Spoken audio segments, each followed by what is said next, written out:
ब्रह्मा विष्णु महेश। इस श्रृंखला के आरंभ में ही हमने आपको दिखाया कि इन त्रिदेवों ने पृथ्वी पर दत्तात्रेय के रूप में अवतरित होने के लिए कैसी दिव्य लीला रचाई। माता लक्ष्मी, माता ब्रह्माणी और माता पार्वती, इनके अहंकार का नाश करने के लिए त्रिदेव बच्चे बन गए और महासती अनुसुईया के यहां जन्म लिया।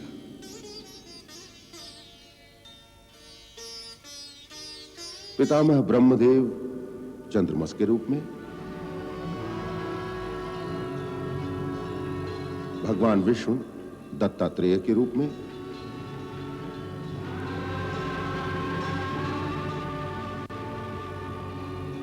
और महादेव शिवशंकर दुर्वासा के रूप में पृथ्वी पर अवतीर्ण हुए।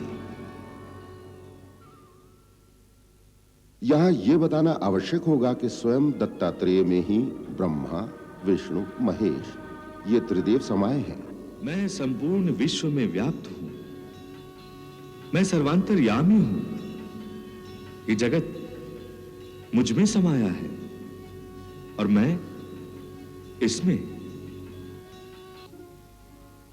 किंतु मैं इस जगत में व्याप्त नहीं हूं। ये जगत त्रिगुणात्मक है और मैं त्रिगुणातीत। यह संसार सुख दुख, जीवन मरण, प्रेम घृणा के द्वंद्वों में सांस लेता है और मैं द्वंद्वों से परे केवल आनंद स्वरूप हूं। मेरा अवतार द्वंद्वों की कीच में फंसे मानवों को सीधी राह पर लाने के लिए ही हुआ है। त्रिदेवों ने पृथ्वीलोक पर तो जन्म लिया, परंतु उनका प्रादुर्भाव कैसे हुआ? हम सर्वदा कहते आए हैं कि ब्रह्मा, विष्णुदेव और शिवशंकर अजन्मा है। अजन्मा अर्थात जिसका जन्म नहीं हुआ। यदि जन्म नहीं हुआ तो त्रिदेव प्रकट कैसे हुए? हम एक बात अवश्य मानते हैं कि इस सृष्टि का संचालन एक दैवी शक्ति करती है और इसी दैवी शक्ति को हम विराट पुरुष कहते हैं, आदिदेव कहते हैं, महाविष्णु कहते हैं। इस विराट पुरुष ने ही अपनी शक्ति द्वारा, अपने तेज द्वारा सृष्टि के निर्माण के लिए, उसका पालन और संहार करने के लिए ब्रह्मदेव, विष्णुदेव और महादेव को प्रकट किया है। परंतु यहां यह भी कहना आवश्यक होगा कि जब प्रकाशमयी दिव्य सृष्टि होती है तब साथ साथ अंधकारमयी असुर सृष्टि भी होती है, जो दिव्य प्रकाश का भक्षण करके सृष्टि विकास को भंग करती है। शिवलोक आज से महादेव शिवशंकर का नहीं, हमारा होगा।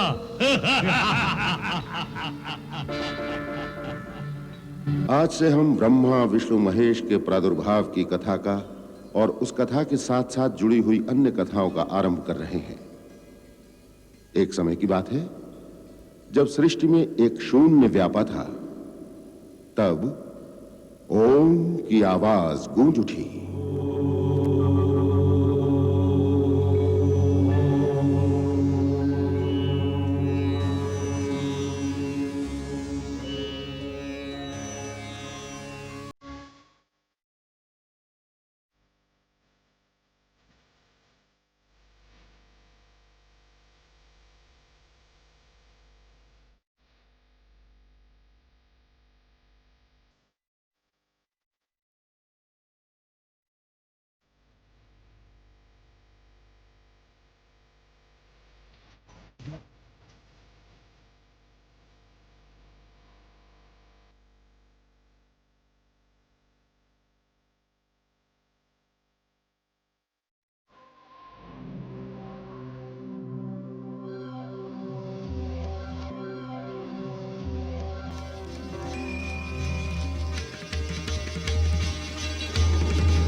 हे विराट पुरुष, हे आदिदेव, हे सच्चिदानंद, निद्रा देवी का प्रणाम स्वीकार कीजिए। हे अनादि अनंत परमेश्वर, आप ही जगत के आदि कारण और आप ही जगत का आश्रय हैं। हे महाप्रभु, आप भी जानते हैं कि सृष्टि उद्भव के लिए व्याकुल हो रही है। आप जागेंगे नहीं तो सृष्टि का उद्भव नहीं होगा महाप्रभु, क्योंकि सृष्टि तो आपके नेत्रों में निवास करती है। हे सृष्टि के भाग्य विधाता, सृष्टि का निर्माण तभी होता है जब आप अपने नेत्र खोलते हैं। आपके नेत्र बंद कर लेने से सृष्टि का विलय हो जाता है। अतः हे विराट पुरुष, हे आदिदेव, हे महाप्रभु, योग निद्रा से जागिए। जागिए महाप्रभु, जागिए। जागिए महाप्रभु, जागिए।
कल्याणमस्तु।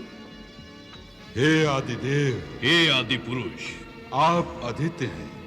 आप विश्व की उत्पत्ति के स्थान हैं। आप हमारे जन्मदाता हैं। आपसे बड़ा कोई नहीं आदिदेव। आप हमें अपनी शरण में ले लीजिए। आप हमारे जन्मदाता हैं तो वर भी दीजिए। तुम्हारी विनम्रता ने हमें प्रसन्न किया, वर मांगो। हे विराट पुरुष, आपने हमें उत्पन्न किया है। यदि वरदान देना ही है तो हमें ऐसा वरदान दीजिए कि हमारा कभी भी विनाश न हो। तुम सृष्टि के नियम को भंग करना चाहते हो? उत्पत्ति और विनाश ही तो सृष्टि है। हे आदिदेव, यदि मृत्यु निश्चित ही है तो हमारी मृत्यु हमारी इच्छानुसार ही हो। ये वरदान देकर हमें अनुग्रहित कीजिए। हे कैटब, हे मधु, हम तुम्हें वरदान देते हैं कि तुम जहां चाहोगे, जिसके हाथों से चाहोगे, उसी के हाथों तुम्हें मृत्यु प्राप्त होगी। आपकी जय हो।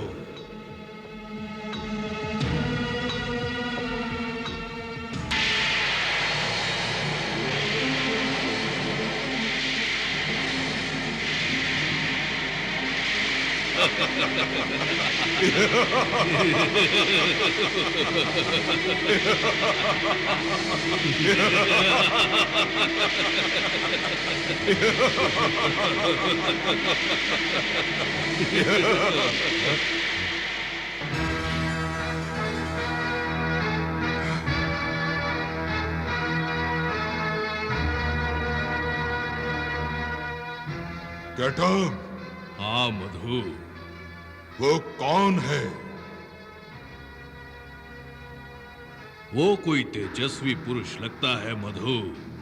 उसे देखकर मेरे पेट में कुछ होने लगा है। मेरे पेट में भी। खाना खाने के लिए कुछ चाहिए। इस समय तो कुछ और दिखाई नहीं देता मधु। मधु, इस समय तो केवल वो तेजस्वी पुरुष ही है। इसे खाएंगे तो पेट में तेज ही तेज भर जाएगा।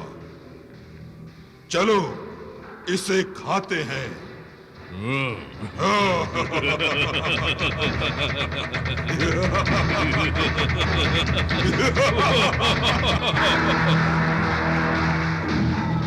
कैटब, इस एक पुरुष से हमारा क्या होगा? पेट तो नहीं भरेगा, फिर भी कुछ तो सांत्वना मिलेगी पेट को।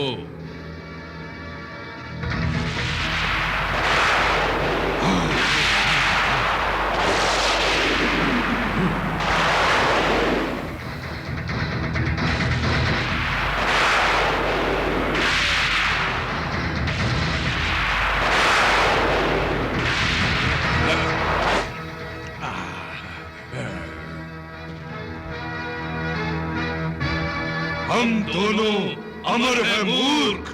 तुम क्या हमें कोई भी हानि नहीं पहुंचा सकता। अब मैं तुम्हें अपना ग्रास बनाऊंगा।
भोजन बड़ा स्वादिष्ट था कैटब।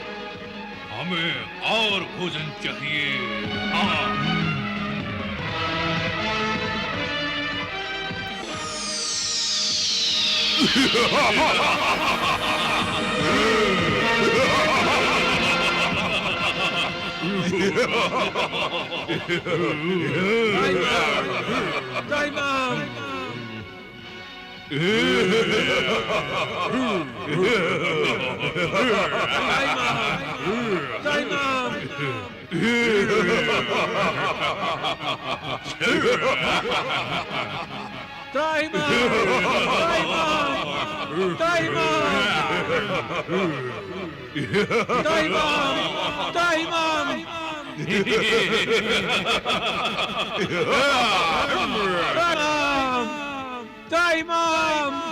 मेरी रक्षा करो, मेरी रक्षा करो।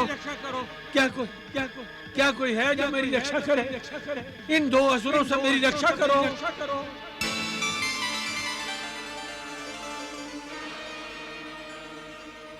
कोई नहीं है ब्रह्मदेव, किसे पुकार रहे हैं? आपके बिना अभी तक किसी की उत्पत्ति ही नहीं हुई है। तो ये दो असुर? केवल यही दो असुर हैं अभी तक इस सृष्टि में, और ये दोनों आपको खाना चाहते हैं। अतः मुझे कोई नहीं बचा सकता? कोई मेरा रक्षक नहीं है? वो विराट पुरुष जो आपके जन्मदाता हैं, वही आपकी रक्षा करेंगे। ब्रह्मदेव, उनकी शरण में जाइए।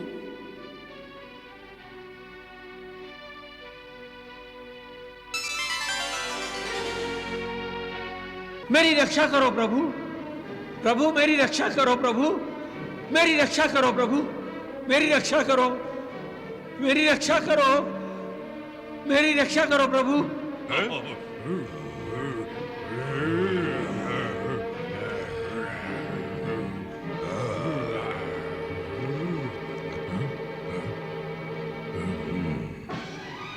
कहां खो गया वो मधु? कहां जाएगा? चलो उसे ढूंढते हैं। मेरी रक्षा कीजिए प्रभु, मेरी रक्षा कीजिए। हे अनादि अनंत महातेजस्वी विराट पुरुष, प्रणाम। मैं जान गया परमात्मन कि आप ही इस जगत के आदि सृष्टा हैं। हे परमेश्वर, आपकी अमृत नाभि से जो कमल निकला है, मैंने अपने आप को वहीं पे पाया है प्रभु। हे प्रभु, मैं अकेला हूं, मेरा कोई रक्षक नहीं है, मेरा कोई तारनहार नहीं है। इसलिए मधु और कैटब नाम के दो असुर मेरी जान के पीछे पड़े हैं। प्रभु, प्रभु मुझे बचा लीजिए, मेरी रक्षा कीजिए। और मैं किससे सहायता मांगूं प्रभु? आपके सिवा और कौन है यहां?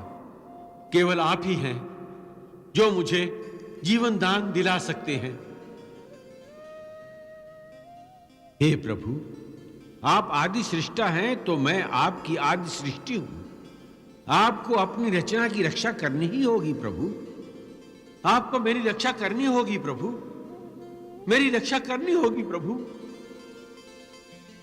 हे ब्रह्मदेव, आप सृष्टि की रचना करने वाले मेरा रूप हो।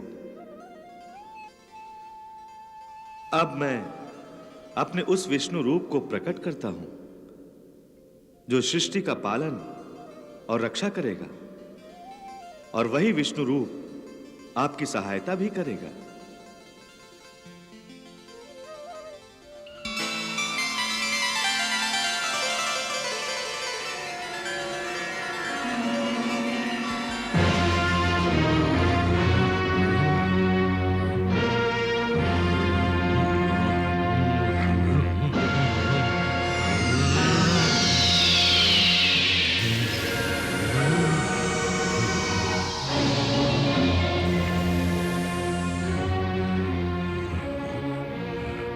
ऐसा कैसे हो सकता है मधु? हाँ, कहां जा सकता है वो तेजस्वी पुरुष?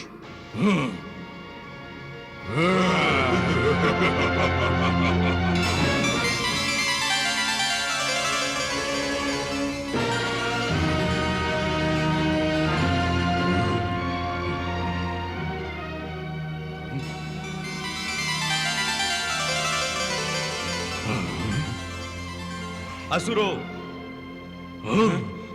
हे असुरों,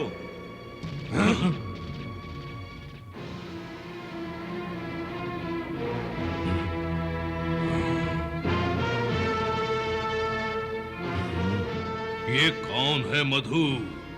पहले तो इसके 4 मुख थे, अब केवल एक मुख है। हाँ, जरूर ये कोई मायावी ही है। संभल कर कैटब, पहले ये हमसे कितना भयभीत था। हमें देखकर रक्षा रक्षा करता भाग गया था। अब देखो हमारे सामने ये कैसे अकड़कर खड़ा है। पहले हमें ये देखना है इसके पास कौन सी माया है। ये मायावी नहीं है? हैं? अरे ये असुरों, जिन्हें तुम देख रहे हो वो साक्षात परब्रह्म का रूप है, परमात्मा है ये।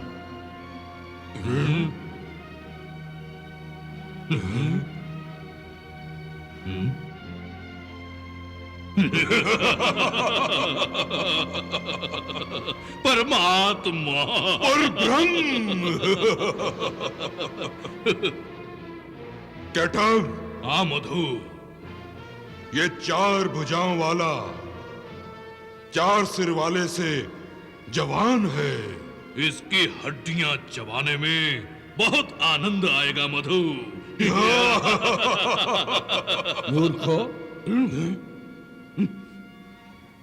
यदि तुम अपना उद्धार चाहते हो तो इनकी शरण में जाओ। शरण में? हम इसे अपनी भूख की शरण में लेंगे। पहले तो हम इसे काटेंगे, हाँ। फिर खाएंगे।